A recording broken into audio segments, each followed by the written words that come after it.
Mi hijo me ha estado llamando todas las noches a las 9:15 de la noche, durante exactamente 3 meses. Siempre me pregunta lo mismo. Mamá, ¿estás sola? Si le contesto que sí, simplemente cuelga. Si le digo que no, insiste en saber quién está conmigo. Anoche rompí el patrón y decidí mentirle diciéndole que estaba sola. Nunca imaginé que una simple mentira sería lo que me salvaría de perderlo todo. Pero antes de seguir, verifica si ya estás suscrito al canal y escribe en los comentarios ¿desde dónde estás viendo este video? Nos encanta saber hasta dónde están llegando nuestras historias. Mi nombre es Sofía Rangel, tengo 58 años y hasta hace 3 meses creía que conocía bien a mi único hijo, Alejandro. Él siempre fue reservado, pero nunca distante. Nuestra relación cambió cuando mi esposo, Javier, falleció hace 4 años. El luto nos unió inicialmente, pero poco a poco, Alejandro se fue alejando. A sus 32 años, se volvió excesivamente protector, casi obsesivo, con mis finanzas, mi rutina y especialmente con quién convivía. Todo comenzó un jueves cualquiera de marzo. Yo estaba viendo un documental sobre ballenas cuando mi celular sonó. Alejandro parpadeaba en la pantalla. «Mamá, ¿estás sola?», fue lo primero que me preguntó. Me pareció extraña la pregunta, pero le respondí con naturalidad. «Sí, hijo». «¿Por qué?». Colgó sin decir nada más. Me quedé mirando el teléfono, confundida. Le marqué de vuelta, pero me mandó directo a buzón de voz. Le envié un mensaje preguntándole si todo estaba bien, si había pasado algo, pero no obtuve respuesta. La noche siguiente, exactamente a las 9:15 p.m., Alejandro llamó de nuevo. «Mamá, ¿estás sola?». «Sí, Alejandro, ¿qué está pasando? Me estás asustando». De nuevo, colgó. Al tercer día, decidí no estar sola. Invité a mi vecina Guadalupe a tomar un café de olla. Cuando Alejandro llamó, le dije, «No, Guadalupe está aquí conmigo». Hubo un breve silencio. Luego preguntó con una voz que no reconocí, «¿Solo Guadalupe? ¿No hay nadie más?». «Sí, solo ella». «¿Qué está pasando, Alejandro?». «Nada, mamá. Solo estoy checando. ¿Están bien? ¿Las puertas están bien cerradas?». «Sí, hijo. Todo está bien». «Órale. Buenas noches, entonces». Y así comenzó el patrón. Todas las noches, a las 9:15 p.m. Alejandro llamaba haciendo siempre la misma pregunta. Si yo decía que estaba sola, colgaba. Si decía que tenía compañía, quería saber exactamente quién estaba conmigo. Yo intentaba cuestionarlo, entender el motivo de ese comportamiento, pero él siempre evadía la conversación, diciendo solo que estaba preocupado por mí. Le comenté el hecho a Guadalupe, quien sugirió que Alejandro podría estar enfrentando algún problema psicológico, quizás un trastorno obsesivo-compulsivo. Le sugerí que buscara ayuda, pero él negó cualquier problema. Las semanas pasaron y las llamadas continuaron, puntuales. Intenté rastrear de dónde venían, pero Alejandro usaba un número privado. Cuando nos veíamos en persona, actuaba con naturalidad, como si esas llamadas nocturnas no existieran. Si yo intentaba tocar el tema, él cambiaba la conversación o decía que solo era preocupación de hijo. Fue durante ese periodo que noté algo aún más extraño. Pequeñas cosas en mi casa parecían fuera de lugar. Un cajón que yo estaba segura de haber cerrado estaba entreabierto. El retrato de Javier en el buró volteado en un ángulo diferente. La puerta trasera, que rara vez uso, con la cerradura ligeramente raspada. ¿Sería mi paranoia? ¿Estaban las llamadas de Alejandro afectándome tanto? A mediados de mayo, Alejandro vino a visitarme un domingo por la tarde. Trajo flan napolitano, mi postre favorito, y sugirió que revisáramos algunas cuestiones financieras. Él siempre fue bueno con los números, habiendo seguido la carrera de contador, así que acepté su ayuda. Fue cuando mencionó, aparentemente sin darle importancia, que quizás sería mejor que vendiera la casa. «Es demasiado grande para ti sola, mamá. Podríamos buscar un departamento más chico, más seguro, cerca del mío en la Ciudad de México». «Pero amo esta casa, Alejandro». Tu papá y yo construimos nuestras vidas aquí en Guadalajara. Tengo mi jardín, mis vecinos. Necesitamos pensar en tu futuro, en tu seguridad. Hojeó algunos papeles. De hecho, ya investigué algunos lugares en Tlalpan que creo que te gustarán. Aquello me incomodó profundamente. Alejandro nunca había sido impositivo, pero allí estaba él, prácticamente decidiendo dónde debería vivir. Agradecí su preocupación, pero dije que no tenía intención alguna de mudarme. La mirada que me dio, una mezcla de frustración y algo que no pude identificar, me dio escalofrío.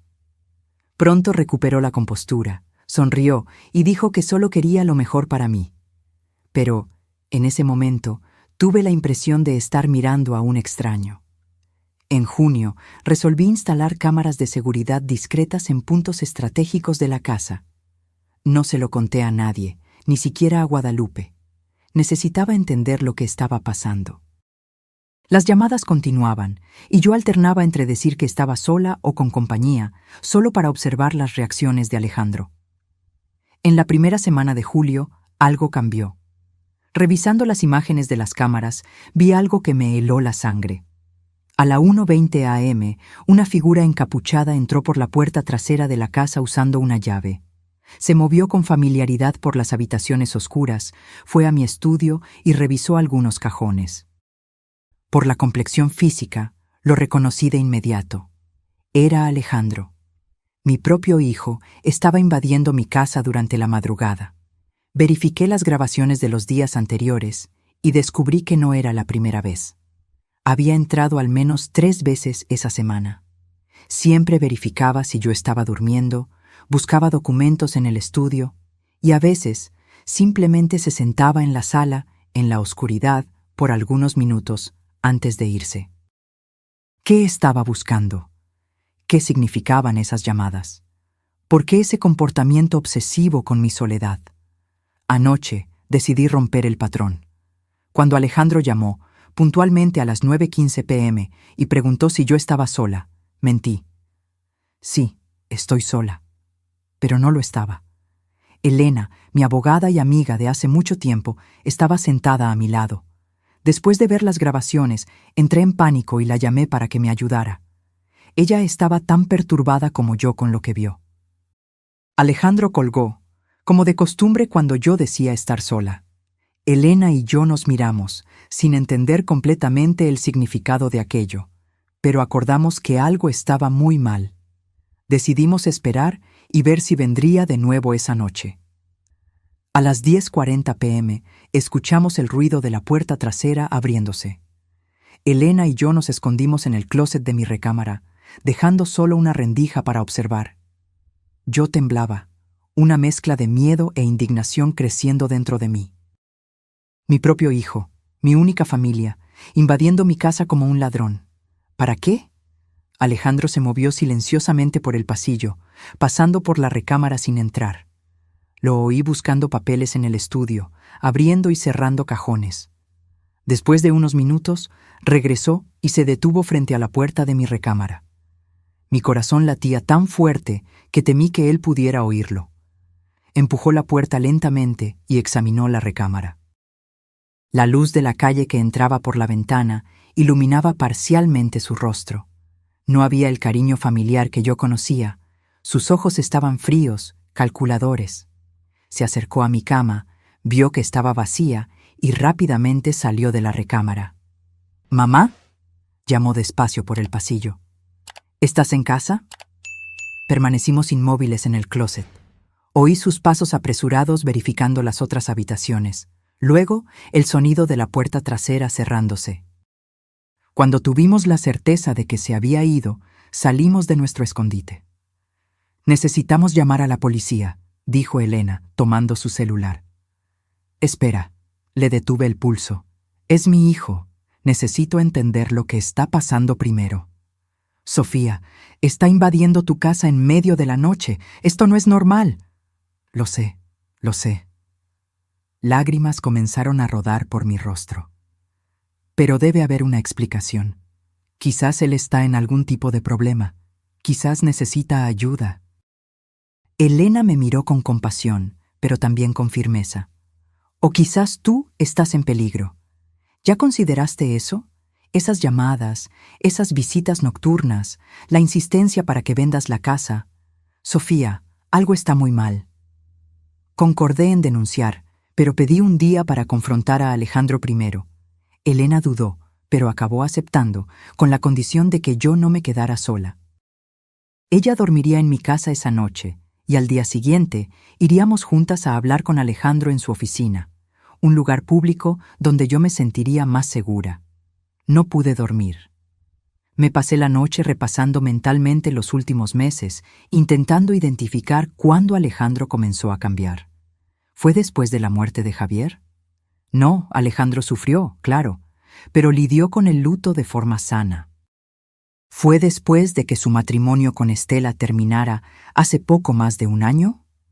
Él quedó afectado, sí, pero no demostró comportamiento obsesivo. ¿Qué le había pasado a mi hijo? Por la mañana llamé a la oficina de contabilidad donde Alejandro trabajaba. La secretaria que me conocía pareció sorprendida. «Doña Sofía, Alejandro no está trabajando aquí desde hace casi 4 meses. Renunció en marzo». Sentí como si el suelo hubiese desaparecido bajo mis pies. ¿4 meses? Exactamente cuando comenzaron las llamadas nocturnas. Alejandro me decía casi toda la semana lo ocupado que estaba en el trabajo. Mencionaba clientes, hablaba de proyectos. ¿Sabe por qué se fue?, pregunté, intentando mantener la voz firme. No exactamente. Hubo algunos problemas. Quizás sea mejor que hable con el LIC. Mauricio, el director. Agradecí y colgué. Miré a Elena, que había escuchado todo. Necesitamos ir a su departamento, dije. Sofía, si no está en el trabajo, probablemente estará allí. Es peligroso. Entonces es mejor que vayamos cuando él no esté. Siempre va al club los miércoles por la mañana. Hoy es miércoles. Elena no parecía convencida, pero aceptó acompañarme.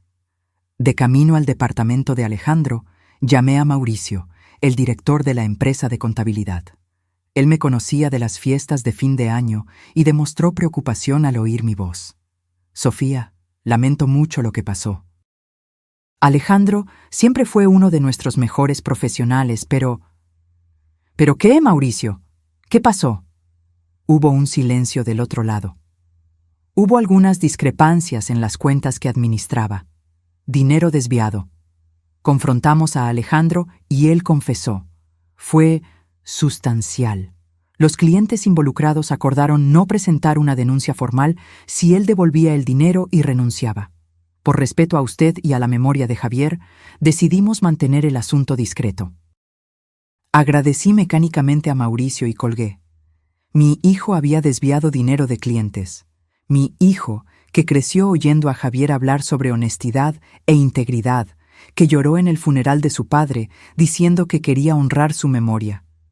¿Cuánto habrá desviado?, preguntó Elena mientras estacionábamos cerca del departamento de Alejandro. No importa la cantidad. Lo que me preocupa es por qué lo hizo. ¿Y qué tiene que ver eso con las invasiones a mi casa? Usamos la llave de repuesto que yo tenía, una que Alejandro me dio años atrás, irónicamente para emergencias. El departamento estaba sorprendentemente limpio y organizado, diferente de lo que yo esperaría de alguien pasando por una crisis. En el escritorio encontramos algunas cuentas atrasadas y notificaciones de deudas. Aparentemente, a pesar del dinero desviado, Alejandro estaba con problemas financieros. En la recámara, Elena encontró algo aún más perturbador. Un folder con todos mis documentos. Escritura de la casa, estados de cuenta bancarios, pólizas de seguro, incluyendo el seguro de vida que Javier dejó a mi nombre. Un valor considerable. Sofía, dijo Elena, sosteniendo un documento. ¿Firmaste un poder notarial dándole a Alejandro autoridad sobre tus decisiones financieras? No, nunca. Ella me mostró el papel. Era mi firma, o algo muy parecido. Una falsificación sofisticada. Él podría usar esto para vender tu casa sin tu consentimiento, transferir tu dinero. El teléfono de Elena sonó, interrumpiéndola. Era su asistente del despacho de abogados. Ella se apartó para contestar, y yo continué examinando los documentos. Fue cuando encontré, escondido entre los papeles, un recorte de periódico. La noticia, fechada de 2 semanas antes, relataba la muerte sospechosa de una señora mayor en Monterrey. La policía investigaba al hijo, que había vendido recientemente la casa de la madre y transferido una gran suma de dinero a sus cuentas. La señora fue encontrada muerta en su nuevo departamento, aparentemente debido a una fuga de gas. Se me heló la sangre. ¿Sería coincidencia? Guardé el recorte en mi bolso, intentando no dejar que el pánico me dominara. Elena regresó y continuamos buscando en el departamento. En el baño encontramos varios frascos de medicamentos. Algunos eran ansiolíticos con receta, otros que no reconocí. Le tomé fotos a las etiquetas con mi celular para investigar después. Creo que ya vimos suficiente, dijo Elena mirando el reloj. Alejandro puede volver en cualquier momento. Antes de salir, decidí darle una última mirada a la recámara. Fue entonces que noté algo extraño en el closet, una caja de herramientas parcialmente visible detrás de la ropa. La abrí y encontré herramientas básicas, desarmadores, pinzas y un pequeño frasco de vidrio sin etiqueta conteniendo un líquido transparente. Al lado, un fajo de papeles. Eran instrucciones para la manipulación de un tipo de sedante, detallando dosis y efectos. «Elena», llamé con la voz temblorosa. Ella vino rápidamente y miró el frasco. «No toques eso», dijo ella, tomando un pañuelo para envolver el frasco. «Vamos a llevarlo para analizar». Oímos el ruido de una llave en la puerta principal. Elena y yo nos miramos, paralizadas. «Alejandro debería estar en el club», susurré. Por lo visto cambió de planes. Rápidamente, Elena guardó el frasco en su bolso. No teníamos cómo salir sin pasar por la sala. Miré alrededor, desesperada, y señalé la ventana de la recámara. Daba a la escalera de emergencia. «Vámonos», susurré, abriendo ya la ventana. Bajamos silenciosamente por la escalera de emergencia, intentando no hacer ruido. El departamento de Alejandro estaba en el 3er piso, y cuando llegamos a la planta baja, oímos la ventana de la recámara golpearse. Alejandro había descubierto nuestra fuga. «Corre», dijo Elena, y corrimos hasta el coche. Entré rápidamente mientras ella encendía el motor. Por el espejo retrovisor vi a Alejandro saliendo del edificio, buscando alrededor.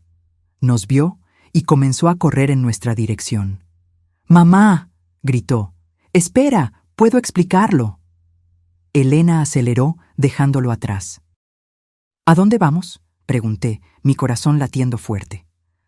«Al laboratorio de un amigo. Necesitamos saber qué tiene este frasco. Después, directo a la delegación de policía».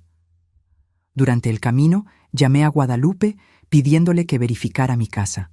Estaba preocupada de que Alejandro pudiera ir allá. Ella aceptó y dijo que llamaría tan pronto llegara.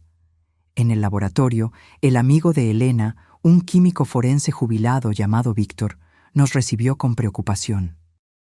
«Necesito que analices esto lo más rápido posible», explicó Elena, entregándole el frasco. «Sospechamos que sea algún tipo de sedante o peor». Víctor asintió y se llevó el frasco. Mientras esperábamos, le mostré a Elena las fotos que tomé de los medicamentos. «Este de aquí», señaló ella, «es un medicamento psiquiátrico fuerte, para trastornos de personalidad, alucinaciones». «Alejandro nunca mencionó problemas psiquiátricos», respondí, aturdida. «La fecha de la receta es de solo 3 meses atrás, y por lo que parece, no lo está tomando regularmente. Varias pastillas aún están en los frascos». Mi celular sonó. Era Guadalupe. «Sofía, estoy en tu casa. Todo está bien, pero hay algo extraño en tu recámara. ¿Podrías venir?». Elena y yo intercambiamos miradas. «Vamos para allá, Guadalupe. No toques nada y no dejes entrar a nadie». Víctor regresó con los resultados preliminares. «Es una mezcla de drogas», explicó. «Principalmente barbitúricos y algo que parece un opioide sintético. En dosis pequeñas causaría somnolencia, confusión. En dosis mayores, Sería fatal. Y lo peor, difícilmente sería detectado en una autopsia de rutina. Agradecimos a Víctor y prometimos volver más tarde para un informe formal. De camino a mi casa, Elena estaba visiblemente tensa. «Sofía, tu hijo podría estar planeando matarte». Las palabras cayeron como piedras en mi estómago. ¿Por qué? ¿Por el dinero del seguro? ¿Por la casa? No sabemos los detalles, pero la combinación del poder notarial falso, el recorte de periódicos sobre esa otra muerte, las drogas, es un patrón muy claro. Lágrimas rodaban por mi rostro. ¿Cómo llegamos a este punto? ¿Qué le pasó a mi hijo? Elena sostuvo mi mano brevemente. No sé, Sofía, pero ahora necesitamos garantizar tu seguridad. Llegamos a mi casa, donde Guadalupe nos esperaba, visiblemente nerviosa. Ella nos condujo a mi recámara. Estaba buscando tu cargador de celular y miré debajo de la cama, explicó. Fue cuando vi esto. Me arrodillé y miré hacia donde ella señalaba. Debajo de la cama había un pequeño dispositivo electrónico conectado a un tubo fino que corría hasta la pared. Siguiendo el tubo, descubrimos que llevaba hasta la válvula del calentador de gas de la recámara. «Es un temporizador», dijo Elena, examinando el dispositivo. «Programado para abrir la válvula de gas a las 3 de la mañana». Recordé el recorte de periódico. La señora encontrada muerta por fuga de gas. «¿Desde cuándo está esto aquí?», pregunté, luchando contra el pánico. «No sé con certeza», respondí. «Pero Alejandro estuvo aquí anoche, como vimos en las cámaras». Guadalupe cubrió su boca con las manos, horrorizada. «¿Crees que él quería...?» «Creo que necesitamos llamar a la policía ahora», dijo Elena, tomando ya el teléfono. «Y no puedes quedarte aquí esta noche». Mientras ella llamaba a la policía, mi celular sonó. Era Alejandro. Le mostré la pantalla del celular a Elena, que asintió, indicando que contestara. Me hizo señal para que pusiera el altavoz. «¿Alejandro?», contesté, intentando controlar la voz. «Mamá», dijo él, sonando extrañamente calmado. «¿Qué hacías en mi departamento?» «Yo estaba preocupada por ti, hijo». «¿Preocupada? ¿Por qué? Estoy perfectamente bien». «Perdiste el trabajo hace 4 meses y no me lo contaste. Has estado invadiendo mi casa durante la noche. Eso no me parece bien, Alejandro». Hubo una pausa. «¿Quién te dijo que perdí el trabajo?» «Mauricio me contó todo. Sobre el dinero desviado, el acuerdo para que salieras discretamente». Otra pausa, más larga. «No deberías haberte metido en esto, mamá. Todo estaba bajo control. Yo tenía un plan». «¿Qué plan, Alejandro? ¿Qué te está pasando?» «No puedo hablar sobre eso por teléfono. Necesito verte, personalmente». Elena hizo señas negativas vigorosas con la cabeza. «Estoy con Elena ahora», respondí. «Podemos encontrarnos en su oficina». «No», su voz se endureció. «Solo nosotros dos. Es un asunto de familia. Ven a mi departamento ahora». «Alejandro, estoy asustada. Encontramos cosas en tu departamento y aquí en mi casa, cosas que sugieren que puedes estar planeando lastimarme». Una risa corta, casi despectiva. «¿Lastimarte? Eres mi madre.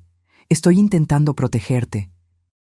El mundo allá afuera es peligroso, lleno de gente que quiere aprovecharse de señoras que viven solas.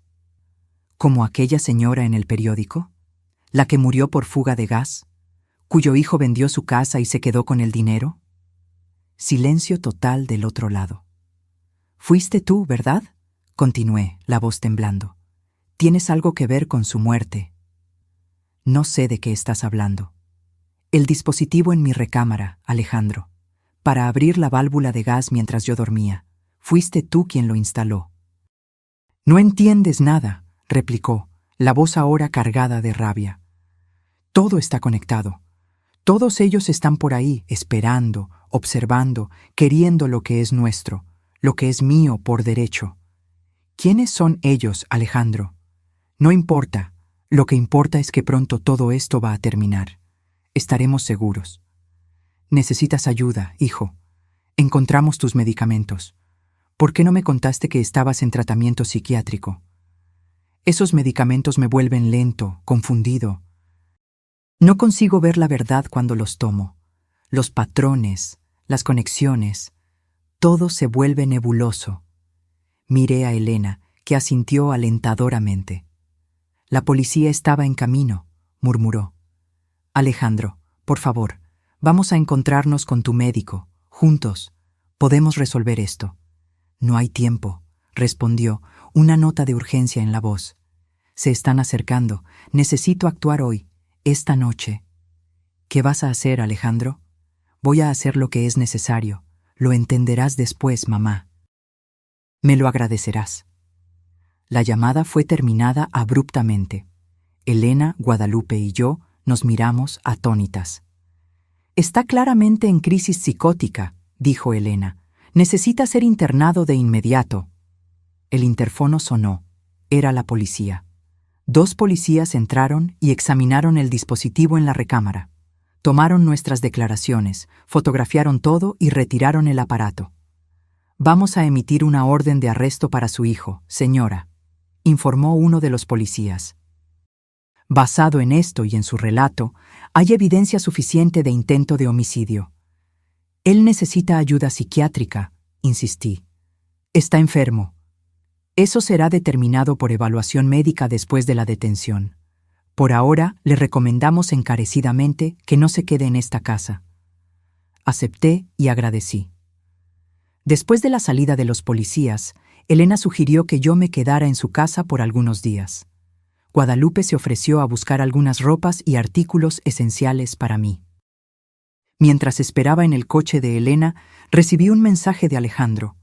No importa dónde te escondas, mamá, voy a encontrarte, voy a salvarte de ellos. Le mostré el mensaje a Elena cuando regresó. Ya lo reenvié al delegado, dijo ella, encendiendo el coche. Van a intensificar la búsqueda. Sofía, tu hijo representa un peligro real en este momento, no solo para ti, sino posiblemente para otros. De camino a la casa de Elena, intenté procesar todo lo que había pasado. ¿Cómo una madre no se da cuenta de que su hijo está sufriendo hasta el punto de desarrollar delirios? ¿Cómo no vi las señales?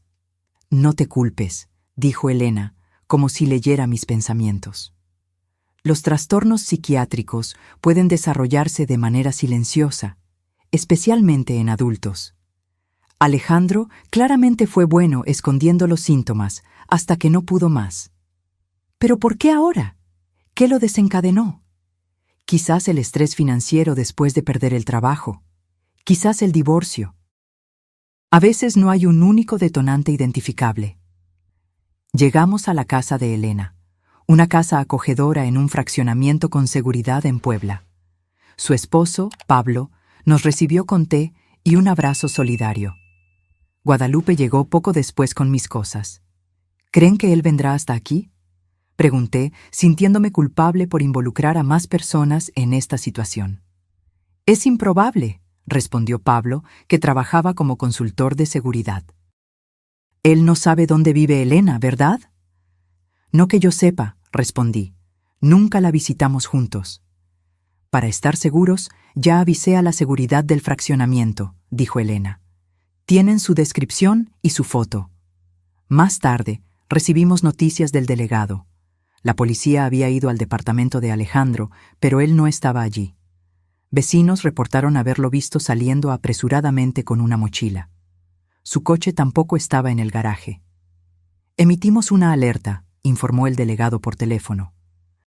Todas las patrullas están atentas. Si él intenta hacer contacto, avísenos inmediatamente. Pasé una noche inquieta, despertando a cada pequeño ruido. Por la mañana, Elena me trajo el periódico. En la primera página había la foto de Alejandro con el encabezado: hombre buscado por intento de homicidio contra su propia madre. Lloré al leer la noticia, que detallaba los eventos recientes y mencionaba la posible conexión con otro caso similar. Esto es una pesadilla, murmuré. El teléfono de Elena sonó. Era el delegado nuevamente. Encontramos su coche abandonado cerca de la carretera, informó. Hay señales de que pudo haber tomado un aventón o usado transporte público. Ampliamos la búsqueda para ciudades vecinas. Las horas se arrastraban. Elena necesitó ir a su oficina, pero Pablo se quedó conmigo, trabajando remotamente. Su presencia tranquila me confortaba, aunque yo apenas conseguía concentrarme en cualquier cosa. Mis pensamientos estaban constantemente en Alejandro. ¿Dónde estaría? ¿Qué estaría planeando? ¿Cómo las cosas habían llegado a ese punto? Al final de la tarde, Guadalupe vino a visitarme, trayendo algunas ropas que yo había olvidado y un álbum de fotos antiguo que pensé que me confortaría. Hojeándolo, vi a Alejandro en diferentes fases: bebé sonriente, niño concentrado construyendo castillos de arena, adolescente orgulloso en su graduación. «Míralo», le mostré a Guadalupe una foto de Alejandro a los 16 años, sonriendo al lado de su padre. ¿Cómo aquel niño se transformó en esto? «La mente humana es misteriosa, Sofía», respondió Guadalupe, sosteniendo mi mano. Quizás él ya estaba luchando desde hace mucho tiempo y solo lo estaba escondiendo de todos nosotros. Mi celular sonó, exhibiendo un número desconocido. Miré a Pablo, que asintió y se acercó para escuchar. Contesté y puse en altavoz. «Diga, ¿Sofía Rangel?» Una voz masculina que no reconocí. «Aquí es el doctor Felipe Sánchez, del Hospital Psiquiátrico Santa Teresa». Mi corazón se aceleró. «Sí, soy yo. Estoy llamando respecto a su hijo, Alejandro Rangel. Él se presentó voluntariamente a nuestra unidad de emergencia hace cerca de 2 horas». «¿Está ahí?», pregunté incrédula. «¿Está bien?». «Físicamente sí, mentalmente está en crisis». Declaró que viene teniendo episodios psicóticos desde hace algunos meses y dejó de tomar la medicación prescrita. Pidió ser internado porque, en sus palabras, está perdiendo el control y teme lastimar a alguien. Sentí una mezcla de alivio y tristeza profunda. Pablo apretó mi hombro en apoyo.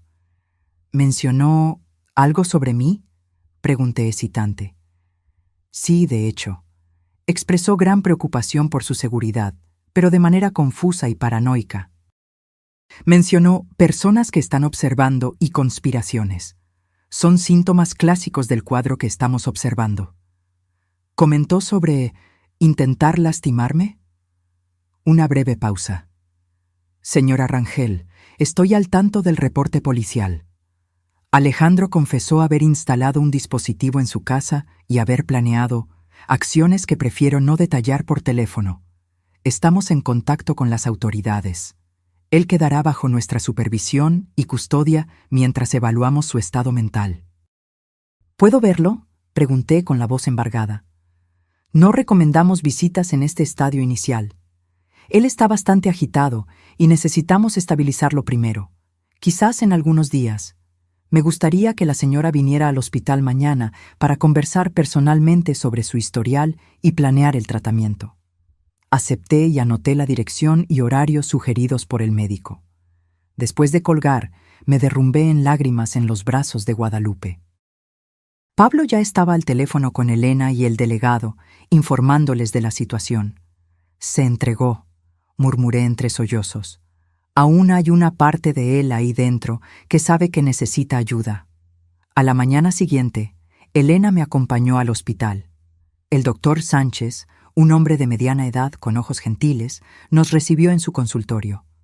«Alejandro está sufriendo de un trastorno esquizoafectivo», explicó él. «Con base en lo que pudimos evaluar hasta ahora, los síntomas probablemente comenzaron cerca de 1 año atrás, quizás después de su divorcio, pero se intensificaron en los últimos meses». «¿Cómo no me di cuenta?», me lamenté. «Nos veíamos regularmente». Personas con este trastorno pueden parecer perfectamente normales por largos periodos.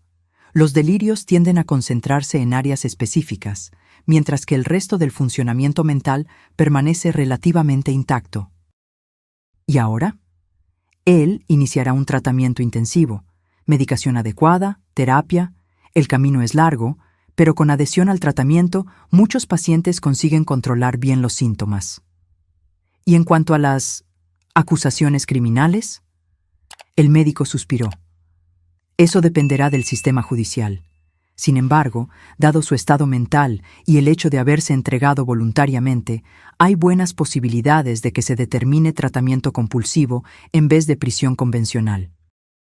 Al salir del hospital, me sentía extrañamente más ligera, a pesar de la gravedad de la situación. Por lo menos ahora Alejandro estaba seguro, no representaba peligro para sí mismo o para otros, y recibiría la ayuda necesaria. Durante las semanas siguientes, me sumergí en lecturas sobre esquizofrenia y trastornos relacionados, determinada a entender mejor lo que mi hijo enfrentaba. Participé en grupos de apoyo para familiares y conversé largamente con el doctor Sánchez sobre cómo ayudar en la recuperación de Alejandro. Un mes después de la internación, finalmente recibí autorización para visitarlo. Estaba nerviosa, sin saber qué esperar. El Alejandro que entró en la sala de visitas parecía más delgado, con ojeras profundas, pero sus ojos estaban más claros de lo que yo había visto en meses. «Mamá», dijo suavemente, sin atreverse a acercarse. «Hijo», respondí, abriendo los brazos. Él dudó, pero entonces se acercó y me abrazó. Sentí su cuerpo temblar con sollozos silenciosos. «Recuerdo todo», susurró. «Lo que planeé hacer. ¿Cómo pude?» «No eras tú», respondí, acariciando su cabello como hacía cuando era pequeño. «Era la enfermedad». Nos sentamos y Alejandro habló con dificultad sobre cómo los síntomas habían comenzado. Pequeñas sospechas, luego pensamientos invasivos, hasta que voces en su cabeza lo convencieron de que había una conspiración para perjudicarme. En su mente distorsionada por la enfermedad, la única manera de protegerme era liberarme de este mundo. Cuando dejé de tomar los medicamentos, todo empeoró rápidamente, explicó. Comencé a creer que había conexiones entre eventos aleatorios. Leí sobre aquella señora en el periódico y de alguna forma mi mente creó una narrativa donde yo necesitaba hacer lo mismo. «¿Por qué las llamadas?», pregunté. «¿Por qué siempre preguntarme si estaba sola?» En mis delirios creía que ellos podrían estar contigo, monitoreando. Si decías que estabas con alguien, yo necesitaba saber quién era para verificar si no era uno de ellos. Se frotó los ojos. No tiene sentido ahora, pero en aquel momento parecía perfectamente lógico. Aquella noche, cuando mentí, comencé hesitante. «Salvaste tu vida», concluyó. Yo había decidido que sería aquella noche. El dispositivo estaba instalado. Si hubieras dicho que estabas con Elena, yo solo habría monitoreado por teléfono, verificado que todo estaba siguiendo el plan. Pero cuando dijiste que estabas sola y yo llegué allá para encontrarte con Elena, fue como un cortocircuito en el delirio. Por un breve momento, percibí que algo estaba fundamentalmente mal con mi percepción de la realidad. Nos quedamos en silencio por algunos minutos, el peso de aquella revelación planeando entre nosotros. «Mamá, sea cual sea el resultado del juicio, quiero que sepas que estoy comprometido con el tratamiento. No quiero ser una amenaza para ti o para cualquier persona». «Lo sé, hijo», respondí sosteniendo su mano. «Lo sé». En la semana siguiente, el fiscal entró con una petición solicitando acceso a los registros financieros de Alejandro, el LIC. Mario Leal, el abogado penalista que Elena me indicó, ya se había anticipado, incluyendo los documentos que encontré en el material de defensa, junto con un informe complementario explicando cómo acciones aparentemente calculistas pueden formar parte de un cuadro psicótico. El juicio se acercaba y la tensión crecía. La historia había atraído la atención de los medios locales, con encabezados sensacionalistas como «Hijo planeó asesinar a su madre por seguro» y «Contador con delirios casi mata a su propia mamá». Era doloroso ver nuestra tragedia familiar transformada en entretenimiento público. Mientras tanto, retomé mi rutina de trabajo como profesora jubilada que daba clases particulares de español. El regreso a la normalidad, aunque superficial, me ayudaba a mantener el equilibrio mental. Guadalupe continuaba siendo mi pilar de apoyo, así como Elena y su familia. Una noche, recibí una llamada inesperada. Era Estela, la exesposa de Alejandro. «Sofía, supe lo que pasó. Estoy en shock». «Estela», respondí, sorprendida.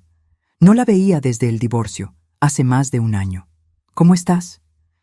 «Bien, considerando todo.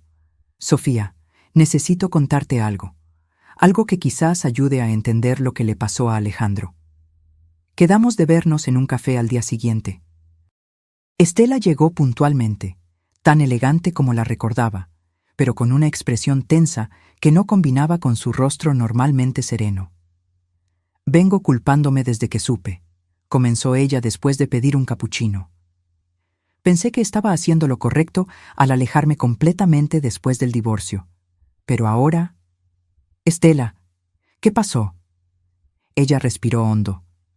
«Nuestro matrimonio no terminó solo por incompatibilidad, como todos piensan. Terminó porque me di cuenta de que Alejandro estaba cambiando, teniendo comportamientos extraños, sospechando de cosas que no tenían sentido». «¿Qué tipo de comportamientos?» Al inicio eran pequeñas cosas. Comenzó a verificar las cerraduras repetidamente antes de dormir.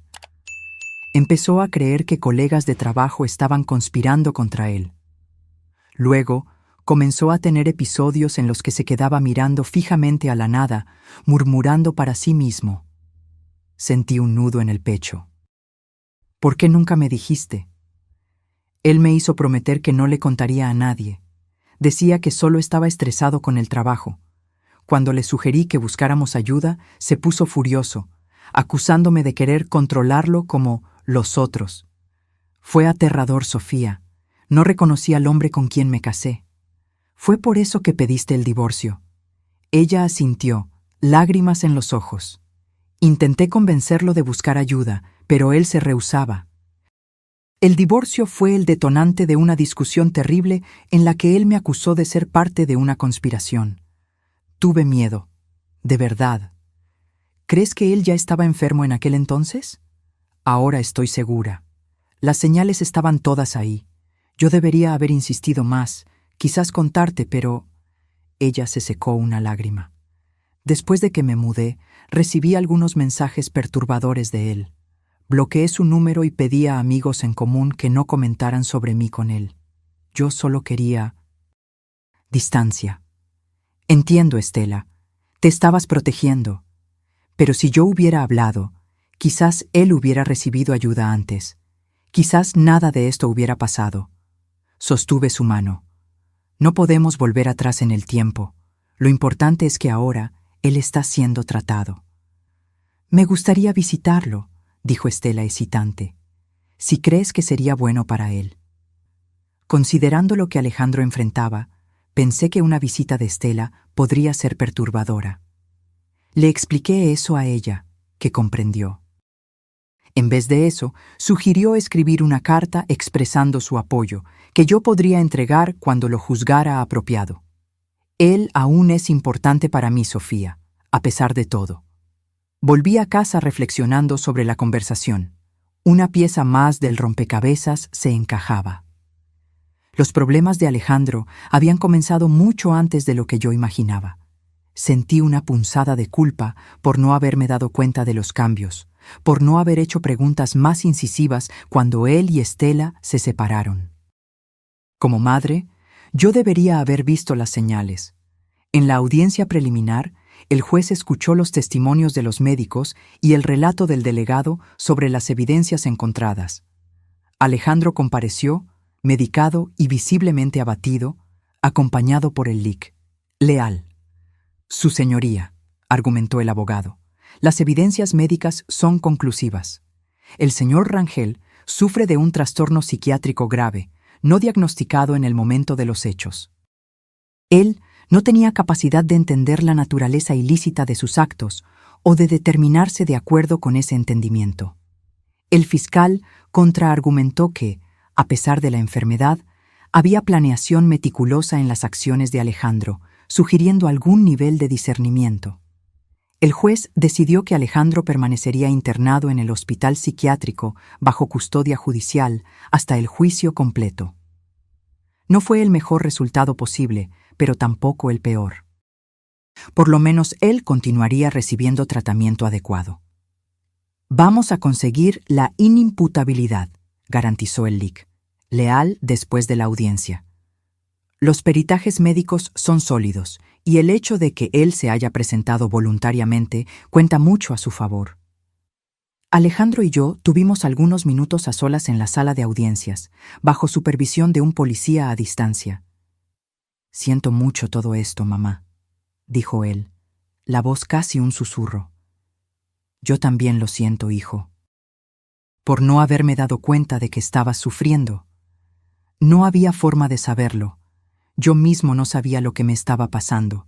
Era como si otra persona estuviera tomando el control poco a poco. Vamos a superar esto juntos», prometí. Un día a la vez. Él asintió, los ojos humedecidos. «Me quedo pensando en lo que podría haber pasado si no hubieras mentido aquella noche. Si hubieras dicho que estabas sola cuando en realidad estabas con Elena». El pensamiento me heló la columna. Si hubiera mantenido el patrón habitual y dicho la verdad, que estaba con Elena, Alejandro solo habría monitoreado la situación por teléfono. No habría ido a la casa a verificar personalmente. No habríamos descubierto las cámaras, los medicamentos, el dispositivo en la recámara. «Fue un instinto», respondí. Algo me decía que necesitaba romper aquel ciclo. Alejandro fue llevado de vuelta al hospital y yo regresé a mi casa, ahora completamente remodelada. Había cambiado todos los sistemas de gas por eléctricos e instalado nuevas alarmas. Guadalupe pasaba gran parte del tiempo conmigo, insistiendo en que no debería quedarme sola. «No es bueno para ti, todo ese silencio», decía ella. «Vas a quedarte dándole vueltas a las cosas». Ella estaba en lo cierto.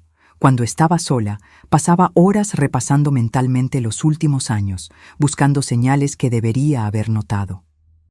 Momentos en que Alejandro pareció distante o extraño, comentarios paranoicos que ignoré como simple estrés. El otoño llegó, trayendo vientos fríos y hojas secas que se amontonaban en el patio. 6 meses pasaron desde la internación de Alejandro. El juicio fue finalmente marcado para el inicio de noviembre. Alejandro continuaba progresando en el tratamiento. Sus médicos estaban optimistas, reportando que él demostraba introspección sobre su condición y participaba activamente en las terapias. En nuestras visitas conversábamos sobre tópicos ligeros, libros que estaba leyendo, programas de TV, recuerdos de la infancia.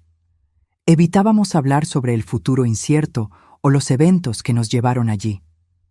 Una tarde, mientras organizaba el estudio en casa, encontré un sobre que no reconocí.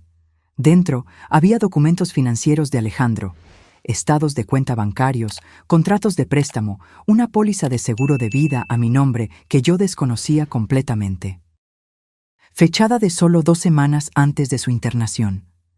Llevé los papeles a Elena para que los analizara.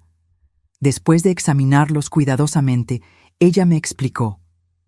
Él contrajo deudas enormes en los últimos meses, préstamos en bancos diferentes, tarjetas de crédito al límite, y usó el dinero para comprar esta póliza de seguro de vida para ti, con él como beneficiario. «¿Cuánto?», pregunté, sintiendo un escalofrío. «1,5 millones de pesos». La cantidad me mareó. Era una suma absurda. ¿Por qué haría eso? Por lo que podemos reconstruir, después de desviar dinero en el trabajo y ser descubierto, Alejandro entró en desesperación financiera.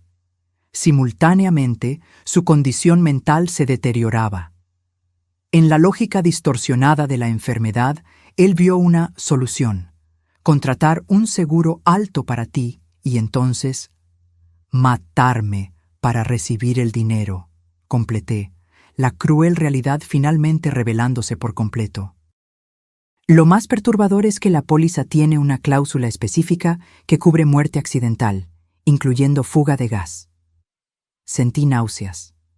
La dimensión del plan de Alejandro, mi propio hijo, era más calculada de lo que yo había imaginado. ¿Qué significa esto para el caso?, pregunté, pensando en las implicaciones legales. Complica un poco. Muestra premeditación, planeación financiera. El fiscal ciertamente usará esto para argumentar que, a pesar de la enfermedad mental, había racionalidad suficiente en las acciones de Alejandro para caracterizar responsabilidad. Pero él estaba enfermo, no estaba pensando claramente. Lo sé, Sofía, y vamos a garantizar que el Lic. Leal tenga estos documentos. Él necesita preparar una contraargumentación sólida. Aquella noche no pude dormir. Me quedé mirando el techo, pensando en cómo mi hijo había planeado meticulosamente mi muerte. La misma persona que yo acuné en mis brazos, para quien canté canciones de cuna, cuyas rodillas raspadas curé con besos y curitas. A la mañana siguiente, llevé los documentos al Lic. Leal, que se mostró visiblemente preocupado. Esto cambia nuestra estrategia, admitió. Tendremos que enfatizar aún más el componente médico. Mostrar que incluso acciones aparentemente racionales pueden ser producto de un pensamiento psicótico cuando la enfermedad envuelve delirios sistemáticos. ¿El fiscal ya sabe esto? Aún no, pero necesitaremos revelarlo durante el descubrimiento de pruebas. No podemos arriesgar que lo encuentre por su cuenta y nos acuse de ocultar evidencias. Visité a Alejandro aquella tarde, los documentos pesando en mi bolso, literal y figurativamente. Decidí no mencionarlos todavía, siguiendo el consejo del abogado. Alejandro parecía especialmente lúcido aquel día. Los médicos dicen que estoy respondiendo bien al tratamiento, comentó, con una pequeña sonrisa. El doctor Felipe mencionó que, con el tiempo, podré tener una vida relativamente normal, siempre y cuando mantenga el tratamiento rigurosamente. Eso es maravilloso, hijo. Estoy intentando imaginar cómo será después, si hay un después. Él miró sus manos. Sé que muchos puentes fueron quemados. Mi trabajo, mis amigos, tu confianza. Una cosa a la vez, respondí, intentando sonar alentadora a pesar del torbellino en mi mente. Primero, vamos a enfocarnos en tu recuperación y en el juicio. He pensado mucho sobre aquellas llamadas, dijo de repente. ¿Por qué llamaba toda la noche, exactamente a la misma hora? ¿Y? Era la hora en que las voces se volvían más intensas. Algo sobre el crepúsculo, la transición del día a la noche, parecía amplificar mis síntomas. Y preguntar si estaba sola. Era como un ritual que me calmaba temporalmente. Si decías que estaba sola, las voces me decían que aún había tiempo, que yo podría esperar un poco más. Si estabas acompañada, necesitaba verificar quién estaba contigo, si era uno de ellos. Oírlo describir tan claramente los mecanismos de su enfermedad era perturbador y esclarecedor al mismo tiempo. Conseguía ahora entender mejor la prisión mental en que mi hijo había estado. Aquella noche, cuando mentí, comencé hesitante. Salvó tu vida, él concluyó. Yo había decidido que sería aquella noche. El dispositivo estaba instalado. Si hubieras dicho que estabas con Elena, yo solo habría monitoreado por teléfono, verificado que todo estaba siguiendo el plan. Pero cuando dijiste que estabas sola y yo llegué allá para encontrarte con Elena, fue como un cortocircuito en el delirio. Por un breve momento, me di cuenta de que algo estaba fundamentalmente mal con mi percepción de la realidad. Nos quedamos en silencio por algunos minutos, el peso de aquella revelación flotando entre nosotros. Mamá, sea cual sea el resultado del juicio, quiero que sepas que estoy comprometido con el tratamiento. No quiero ser una amenaza para ti o para cualquier persona. Yo sé, hijo, respondí, sosteniendo su mano. Yo sé. En la semana siguiente, el fiscal entró con una petición solicitando acceso a los registros financieros de Alejandro. El Lic. Leal ya se había anticipado, incluyendo los documentos que encontré en el material de defensa, junto con un peritaje complementario explicando cómo acciones aparentemente calculadoras pueden formar parte de un cuadro psicótico. El juicio se aproximaba y la tensión crecía. La historia había atraído atención de la prensa local, con encabezados sensacionalistas. Era doloroso ver nuestra tragedia familiar transformada en entretenimiento público. Mientras tanto, retomé mi rutina de trabajo. El retorno a la normalidad, aunque superficial, me ayudaba a mantener el equilibrio mental. Guadalupe continuaba siendo mi pilar de apoyo, así como Elena y su familia. Una noche recibí una llamada inesperada. Era Mauricio, el ex jefe de Alejandro. Sofía, supe que el juicio está próximo. Hay algo que usted necesita saber. Encontré a Mauricio en su oficina en el centro de la ciudad a la mañana siguiente.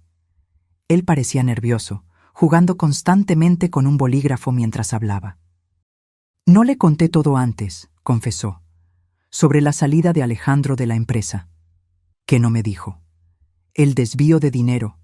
No fue tan simple como le expliqué. Alejandro no estaba solo transfiriendo valores a sus cuentas. Él estaba obsesivamente documentando supuestas irregularidades en nuestros procedimientos contables. ¿Qué tipo de irregularidades? Ninguna real. Eran fabricaciones de su mente. Él creó un elaborado sistema de archivos conectando transacciones normales a una supuesta red de lavado de dinero. Comenzó a acusar a directores de estar involucrados con organizaciones criminales. ¿Y por qué no mencionó esto antes? Mauricio suspiró. Vergüenza, quizás, de no haberme dado cuenta de cuán enfermo estaba, de haberlo tratado como un criminal común cuando claramente había algo muy mal. Y también miedo de lo que esa publicidad negativa podría hacerle a la empresa. ¿Tiene esos documentos que él creó? Algunos. La mayoría fue destruida cuando él se fue, pero guardé parte como precaución legal. Él me entregó un folder. Pensé que podría ayudar en su defensa. Muestra claramente un patrón de pensamiento delirante, meses antes de los incidentes con usted. Agradecí a Mauricio y llevé los documentos directamente al LIC. Leal. Él los examinó con creciente interés.